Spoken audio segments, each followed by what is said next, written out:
Assalamualaikum warahmatullahi wabarakatuh. Ketemu lagi bersama channel Dayu Kreator. Hari ini kita membacakan biografi tentang kisah Datuk Ulin yang berada di Kalimantan. Dahulu tumbuh sebatang pohon kayu ulin yang besar yang sangat besar, dan setiap ranting dipenuhi dengan sarang. Setelah sekian lama timbullah gagasan dari masyarakat sekitar untuk menebang pohon kayu ulin yang besar tersebut. Dengan mengadakan musyawarah oleh tokoh masyarakat dan para penduduk sekitar, maka ditentukanlah hari penebangannya. Sehari, seminggu, sebulan, ternyata pohon tersebut tidak mau juga tumbang. Banyak sudah peralatan penebangan dipergunakan, namun semuanya telah hancur berkeping-keping. Pecahan kepak, belayung dan parang besar lekan di sekitar pohon. Suatu hari terdengarlah suara burung tinjau berkicau dengan bunyi kuit coy, yang kemudian dihentikan penduduk dengan tusuk dengan pisau.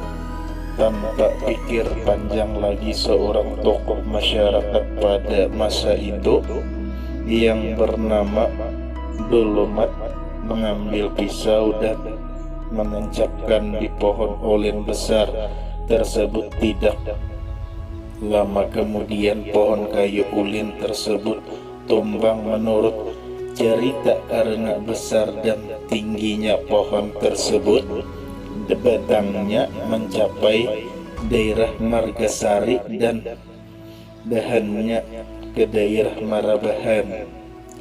Dengan tumbangnya pohon ulin besar tersebut, maka penghargaan kepada Dulumat.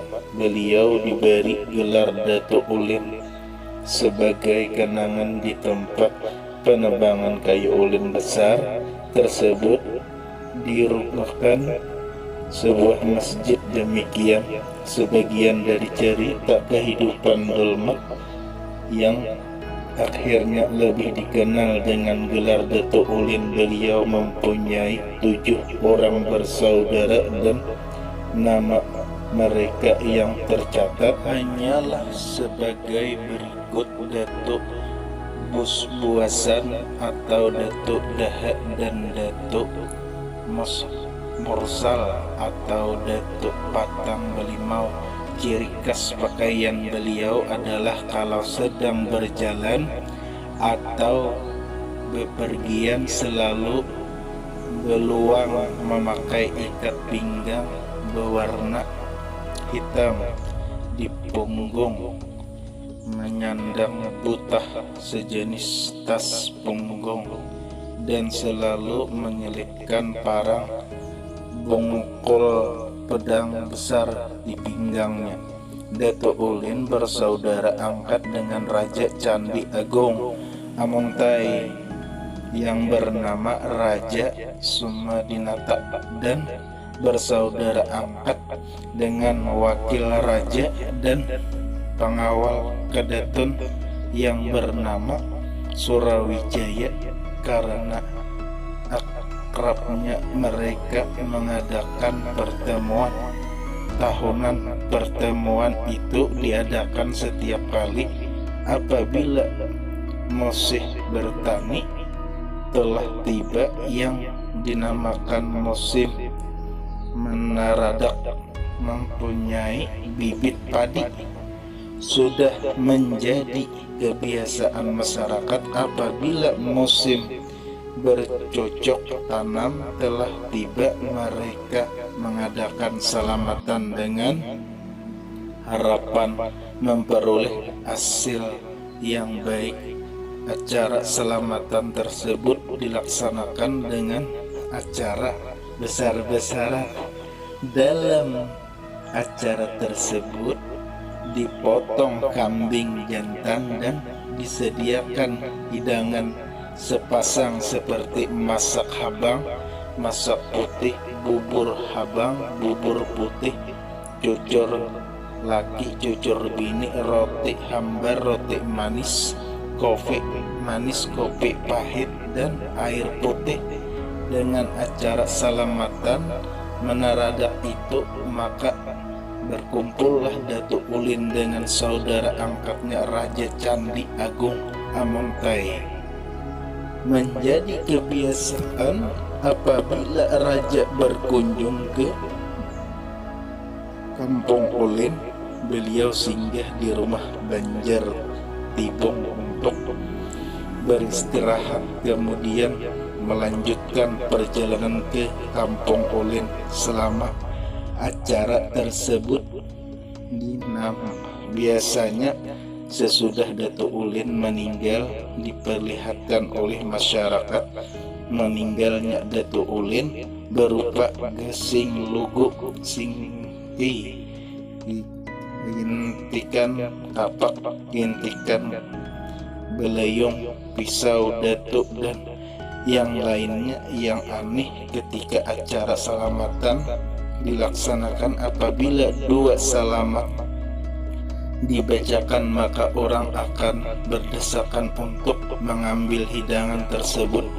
Dari cerita yang berkembang di masyarakat bahwa Datuk Ulin mempunyai ilmu gancang, ilmu kekuatan. Hal ini pernah terjadi satu ketika saat 4 buah perahu pengantin berangkat menuju daerah Jejangkit, Kalimantan Tengah. Sesampai di tengah laut, kapal tersebut dihantam badai sehingga iring-iringan kapal tersebut terpisah dan tak tentu arah, dan semua penumpang dalam kapal panik dan kebingungan. Kemudian Datuk Ulin berdiri di depan kapal yang beliau tumpangi.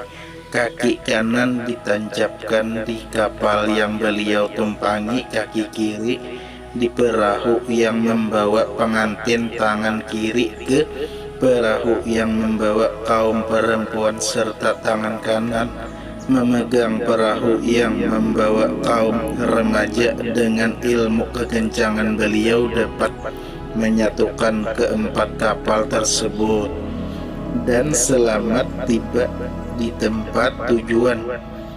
Di tempat tujuan, pohon kayu ulin besar yang ditambangkan Datuk Ulin dibangun sebuah masjid. Menurut cerita, masjid tersebut merupakan masjid pertama yang dibangun Pulau Kalimantan. Selain sebagai tempat ibadah, masjid tersebut berfungsi sebagai tempat mengatur siasat penyerangan, benteng pertahanan dalam melawan penjajah Belanda, dan juga tempat persembunyian para pejuang, karena setiap selesai mengadakan penyerangan, para pejuang masuk ke dalam masjid dan tentara Belanda tidak dapat melihat para pejuang yang berada di dalam masjid tersebut.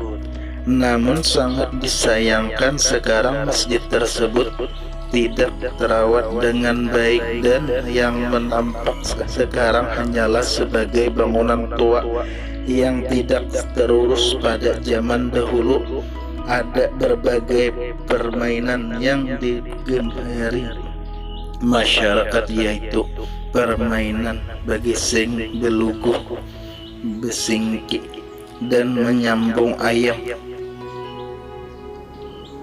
Permainan tersebut biasanya dilaksanakan ketika ada upacara adat atau keramaian lain.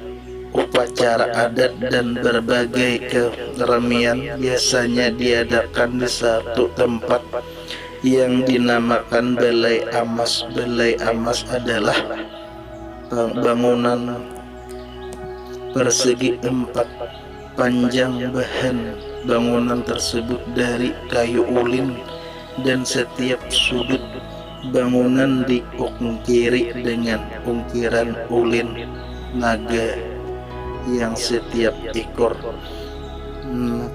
letikan kepada ular naga yang lain. Terlihat dari kejauhan bangunan tersebut tampak seperti dijaga oleh ular naga. Bagian dalam Balai Amas terdapat 5 tingkat tongkat dari kayu ulin. Fungsi dari kelima tiga tongkat tersebut adalah untuk meletakkan kambing yang sudah dimasak ketika upacara salamatan.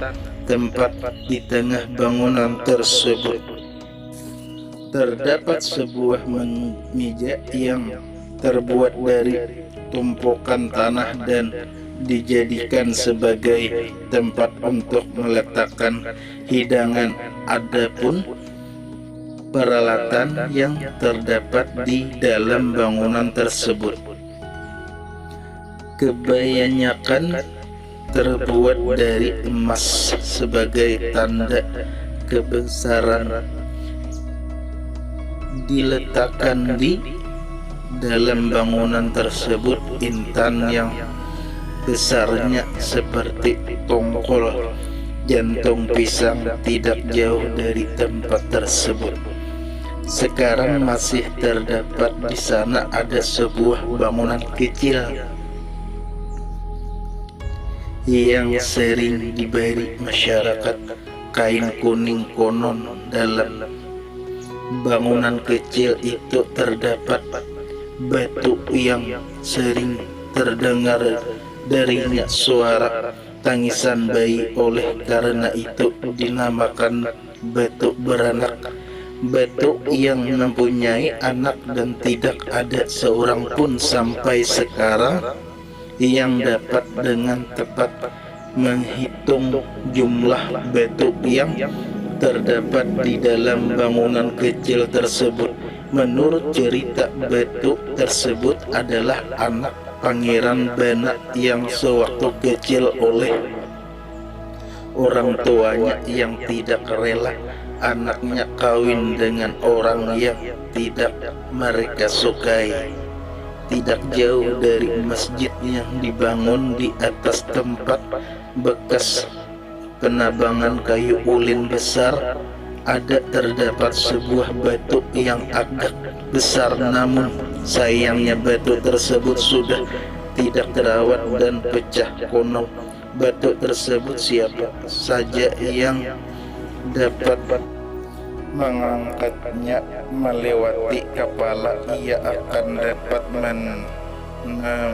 menunaikan ibadah haji meski ia orang yang tidak berpunya, dan sebaliknya orang yang tidak dapat mengangkatnya meskipun ia orang kaya tidak akan dapat menunaikan ibadah haji. Batu tersebut dinamakan batu bongkatan. Semua bangkit sejarah yang tersebut masih ada di Desa Ulin, Kecamatan Simpur, Kabupaten Hulu, Sungai Selatan, Kalimantan Selatan. Nah, mungkin sampai di sini dulu tentang kisah biografi yaitu Datuk Ulin. Assalamualaikum warahmatullahi wabarakatuh.